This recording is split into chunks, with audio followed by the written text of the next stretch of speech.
नमस्कार, दिल्ली एनसीआर दिन भर में आपका स्वागत है। मैं हूं आशुतोष त्रिपाठी। सबसे पहले नजर दिन भर की सुर्खियों पर। दिल्ली सरकार की घर घर राशन योजना को केंद्र सरकार ने एक बार फिर रोक दिया है। इसके बाद डिप्टी सीएम मनीष सिसोदिया ने प्रधानमंत्री को झगड़ालू बताया।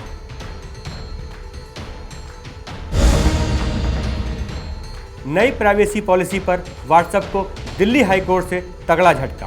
सीसीआई के आदेश पर रोक से इनकार।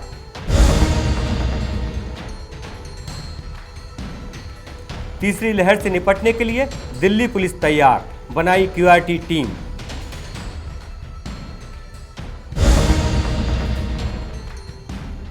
गाजियाबाद की सिप्रा सोसाइटी के 8वें फ्लोर से गिरी बुजुर्ग महिला, सोसाइटी में मची अफरा तफरी।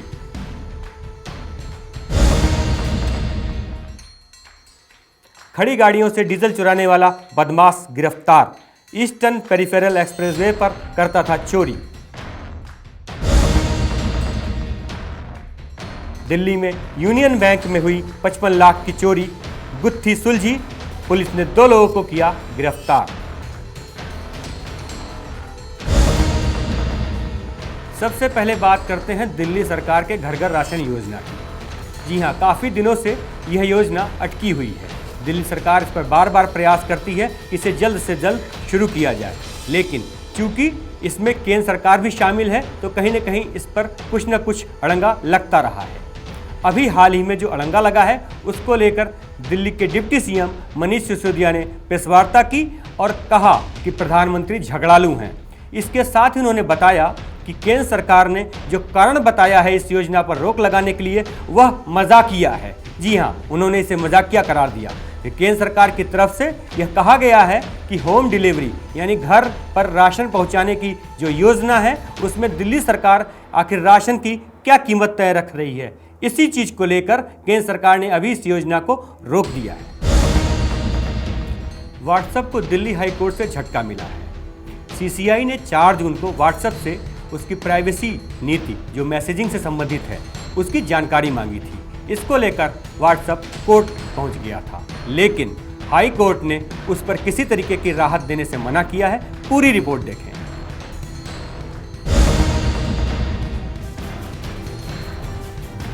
प्राइवेसी पॉलिसी मामले में व्हाट्सएप को दिल्ली हाई कोर्ट से राहत नहीं मिली है।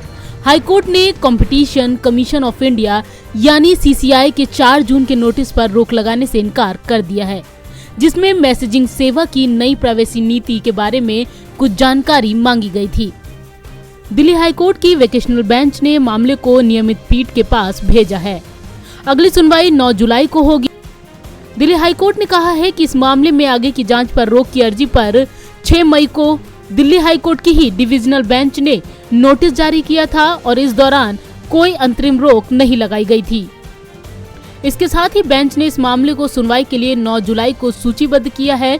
4 जून का नोटिस भी इसी जांच का हिस्सा है, इसीलिए फिलहाल हम इस मामले में दखल देने का कोई कारण नहीं पाते हैं, लिहाजा मामले को नियमित पीठ के सामने ही सूचीबद्ध किया जाएगा। आपको बता दें कि इससे पहले न्यायमूर्ति नवीन चावला की अदालत ने 13 अप्रैल को फेसबुक और व्हाट्सएप की 2 अलग अलग याचिकाओं पर सुनवाई पूरी की थी। अदालत ने सुनवाई पूरी करते हुए टिप्पणी की थी कि सीसीआई प्रभुत्व वाली स्थिति के दुरुपयोग की जांच को प्रतिबिंबित नहीं करता, बजाय ऐसा लगता है कि ग्राहकों की निजता को लेकर चिंतित है।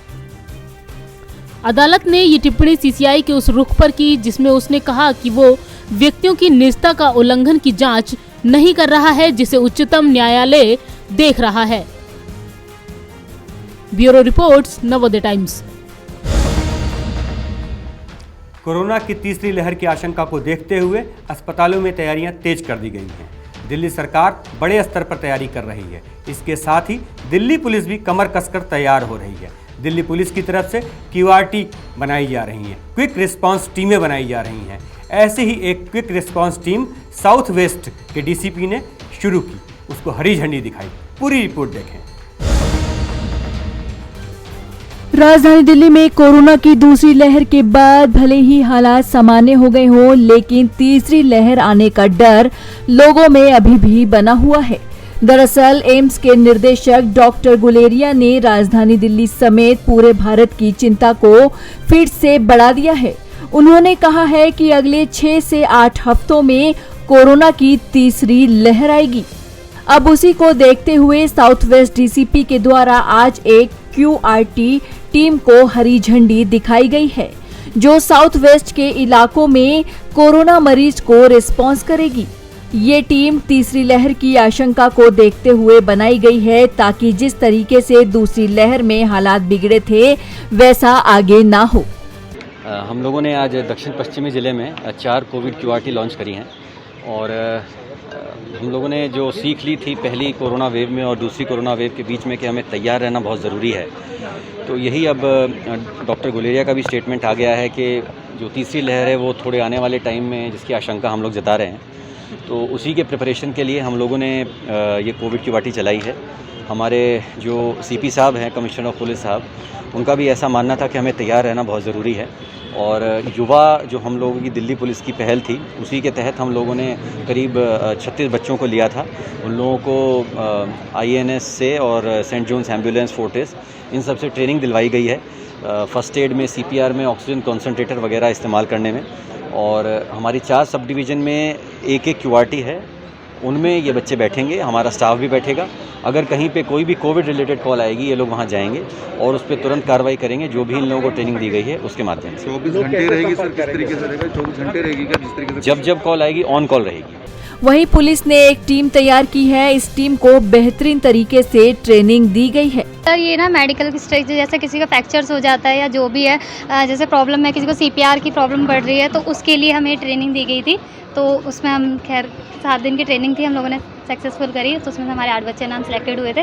बाकी सभी सर बहुत अच्छे हैं सारे मेडिकल में। तो क्या करते थे आप? कैसे क्या करते थे? पहले पढ़ाई करते थे कुछ और? सर हमें पढ़ाई करते थे। बहरहाल दिल्ली पुलिस तीसरी लहर से निपटने के लिए पूरी तरह तैयार है, जिससे कोरोना को मात दी जा सके। नवोदय टाइम्स के लिए करुणा ठाकुर के साथ राकेश सोनी की रिपोर्ट, दिल्ली।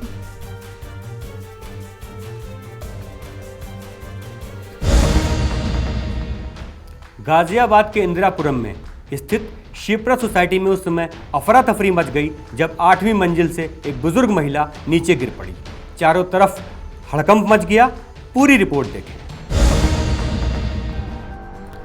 गाजियाबाद से एक संगीन मामला सामने आया है, जहां गाजियाबाद थाना इंदिरापुरम इलाके में स्थित एक सोसाइटी में बुजुर्ग महिला 8वें फ्लोर से संदिग्ध परिस्थितियों में गिर गई, जिसके बाद सोसाइटी में अचानक अफरा तफरी का माहौल हो गया। मामला शिप्रा सृष्टि सोसाइटी का है। मृतक बुजुर्ग महिला की पहचान 80 वर्षीय सुदर्शना के रूप में हुई है। ये बुजुर्ग महिला अपने बेटे, बहू और उनके बच्चों के साथ यहाँ रहती थी। बताया जा रहा है कि बुजुर्ग महिला की मानसिक स्थिति ठीक नहीं थी। वो कई बार नींद की अवस्था में चलने लगती थी। ये शिप्रा सृष्टि सोसाइटी है थाना इंदिरापुरम क्षेत्र में, और यहाँ पे एक महिला के पुलिस को सूचना मिली। सुदर्शना शर्मा उनका नाम है, लगभग 80 वर्ष उम्र है उनकी। अपने बेटा, बहू और बच्चों के साथ में यहाँ परिवार के साथ में 8वीं मंजिल पे रह रही थी। आज सुबह अपनी बालकनी से नीचे गिर गई।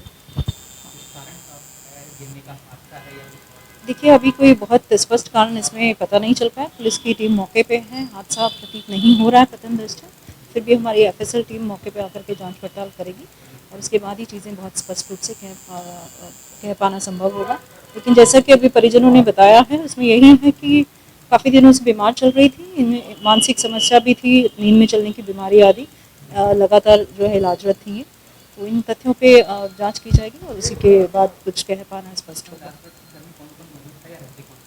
देखिए इसमें इनका बेटा है, बहू है और उनके बच्चे हैं, वो सभी घर में मौजूद थे अपने अपने पद। फिलहाल पुलिस ने शव को पोस्टमार्टम के लिए भेज दिया है। वहीं पड़ोसियों से भी बातचीत की जा रही है। इसके अलावा पूरे मामले की कई पहलुओं से भी जांच की जा रही है। नवोदय टाइम्स के लिए करुणा ठाकुर के साथ विकास कुमार की रिपोर्ट, गाजियाबाद। ग्रेटर नोएडा में दादरी पुलिस को बड़ी कामयाबी हाथ लगी है। मुठभेड़ के दौरान पुलिस ने एक बदमाश को गिरफ्तार किया है। यह बदमाश अपने गिरोह के साथ हाईवे पर ट्रकों से डीजल चुराया करते थे। पूरी रिपोर्ट देखें। दिल्ली से सटे ग्रेटर नोएडा की दादरी पुलिस के हाथ एक बड़ी कामयाबी लगी है, जहां दादरी पुलिस ने एक ऐसे गिरोह को पकड़ा है जो हाईवे पर खड़े ट्रक में से डीजल चोरी करता था। पुलिस ने मुठभेड़ के बाद भाग रहे 4 बदमाशों में से एक को दबोच लिया, जिसके पैर में गोली लगी। पकड़े गए बदमाश की पहचान मुस्तफा के रूप में हुई है। हालांकि रात के अंधेरे में 3 बदमाश भागने में फरार रहे। ये बदमाशों का गैंग ईस्टर्न पेरिफेरल एक्सप्रेसवे पर खड़े ट्रकों में से पेट्रोल और डीजल की चोरी करता था। पुलिस आयुक्त महोदय द्वारा बदमाशों के प्रति चलाए जा रहे अभियान के तहत आज दादरी पुलिस को एक बहुत बड़ी उपलब्धि मिली है। आपको मालूम है, पेरिफेरल रोड पे एक गैंग सक्रिय है जो गाड़ियां खड़ी होती हैं, ड्राइवर सो जाते हैं, उसमें टैंक तोड़ करके और तेल निकाल लेते हैं, काफ़ी तेल निकाल लेते हैं और चोरी करके चले जाते हैं। ये बहुत शातिर गिरोह है और अंतर जनपदी गिरोह है।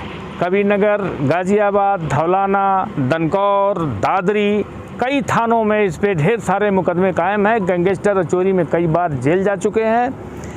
अभी दादरी पुलिस की मुठभेड़ हुई है, जिसमें मुस्तफ़ा जो धौलाना का रहने वाला है, उसके पैर में गोली लगी है, गिरफ्तार हुआ है। एक मोमीन इसका साथी कॉम्बिंग में पकड़ा गया है, जो गुलावटी बुलंदशहर का रहने वाला है। इसके और 3 साथी फरार हो गए हैं, कॉम्बिंग चल रही है, उनको भी हम शीघ्र गिरफ्तार करेंगे। इनके खिलाफ गैंगस्टर की कार्रवाई भी करेंगे। पुलिस को इन बदमाशों के पास से एक तमंचा, जिंदा कारतूस, गाड़ियों में से चोरी किया गया 100 लीटर डीजल के साथ एक ट्रक बरामद हुआ है। फिलहाल पुलिस ने घायल बदमाश को इलाज के लिए जिला अस्पताल में भर्ती करा दिया है और फरार बदमाशों को पकड़ने के लिए पुलिस कॉम्बिंग अभियान चला रही है। नवोदय टाइम्स के लिए करुण ठाकुर के साथ शुभम शर्मा की रिपोर्ट, ग्रेटर नोएडा। दिल्ली के विश्वास नगर में यूनियन बैंक में हुई 55 लाख की चोरी को पुलिस ने सुलझा लिया है। जी हां, महज 12 घंटे में पुलिस ने बदमाशों को पकड़ लिया और करीब 54,48,000 रुपए बरामद भी कर लिए। पूरी रिपोर्ट देखें। दिल्ली के विश्वास नगर में रविवार को यूनियन बैंक में हुई 55 लाख की चोरी की गुत्थी को पुलिस ने महज 12 घंटे में ही सुलझा लिया है। पुलिस ने इस मामले में 2 आरोपियों को गिरफ्तार किया है। आरोपियों की पहचान विश्वास नगर निवासी हरिराम और काली चरण के रूप में हुई है। हरिराम इलाके में गार्ड के तौर पर काम करता है। पुलिस ने इनके पास से 54,48,000 रुपए भी बरामद किए हैं। एक नेपाली है, दूसरा बंदा भी है। उनसे बात करने में पता चला यहाँ एक गार्ड है, उनका नाम हरिराम। ये हरिराम है, बेसिकली जो मध्य प्रदेश का है। 7 साल पहले यहाँ दिल्ली आए। जो बगल में जो अंडर कंस्ट्रक्शन बिल्डिंग है, वहाँ इन्होंने 2 साल पहले वहाँ का जो गार्ड का ड्यूटी भी किया, राजमिस्त्री का काम भी किया है। इनको राजमिस्त्री का काम बढ़िया आते हैं। आजकल ये जो गली नंबर 7 में वो कुछ गार्ड का ड्यूटी भी कर रहा है। तो उसी बंदे को हमने गली नंबर 7 से, जो बगल वाला गली है बैंक का, वहाँ से हम ट्रेस करके इनको पकड़ के इनको पूछताछ किए। पहले इन्होंने मना किया है, बिल्कुल साफ मना कर दिया। शुरू में इन्होंने बोला मुझे किसी ने 1000 रुपया दिया है ये कैमरा को ऊपर कराने के लिए। फिर उसके बाद काफ़ी इनको पूछताछ करके हमने फाइनली इन्होंने कन्फर्स किया है, एक्सेप्ट किया है। इन्होंने जो क्लेम किए हैं। चोरी के बाद से ही पुलिस ने बैंक में 6 महीने के दौरान काम करने वाले सुरक्षा गार्ड्स और वहां काम करने वाले मजदूरों की जानकारी जुटाई। इसके अलावा चोरों की तलाश में इलाके के सीसीटीवी फुटेज भी खंगाले गए।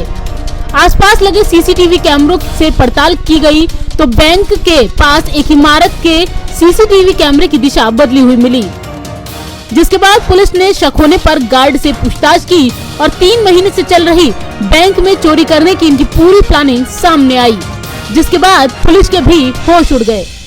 3 महीने पहले से इनका प्लान है, तभी ये लॉकडाउन था, इसलिए इनको नहीं कर पा रहा, क्योंकि लॉकडाउन में इनको जो कटिंग मशीन वगैरह जो लेना काफ़ी मुश्किल पड़ा है कि किसी हार्डवेयर का दुकान ओपन नहीं था।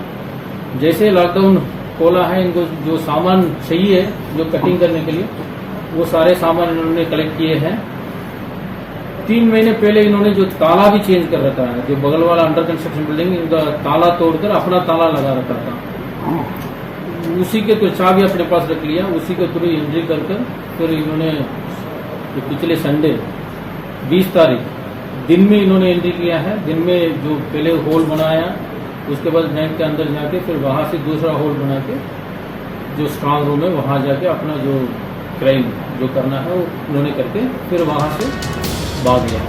इन दोनों की गिरफ्तारी के बाद पुलिस ने राहत की सांस जरूर ली है। फिलहाल पुलिस गिरफ्तार आरोपियों से पूछताछ कर रही है और इनसे जुड़े बाकी लोगों की तलाश भी की जा रही है। दिल्ली से सुरेंद्र सिंह के साथ संगीता सिंह की रिपोर्ट, नवोदय टाइम्स।